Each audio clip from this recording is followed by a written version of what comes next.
Nobody tells you this one. You'll hear about hot flashes, irregular periods, even the anxiety. But the most common mood symptom of perimenopause isn't anxiety, it's rage, the anger, and almost nobody is talking about it. If you've snapped at your husband over something small and then stood there confused about where that came from, you're not losing your mind. Depression and anxiety get talked about constantly in perimenopause content. Anger almost never does, and yet it's the most commonly reported mood complaint in this phase of life. This isn't a personality change. Estrogen and progesterone don't just control your cycle, they regulate the parts of your brain responsible for emotional tolerance. When those hormones fluctuate unpredictably, so does your capacity to absorb small irritations before they become big ones. That's why it can feel like it comes from nowhere. You are not more irritable because you have become a worse wife, mother, or daughter in law. Your baseline tolerance has temporarily dropped.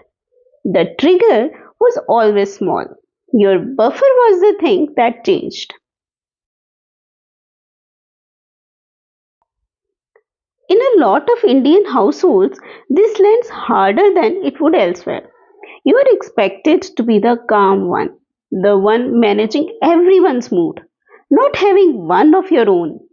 So, on top of the anger, there is guilt, and on top of the guilt, silence. Because who do you even say this to? Sleep disruption makes it worse. Poor sleep lowers your emotional tolerance on its own.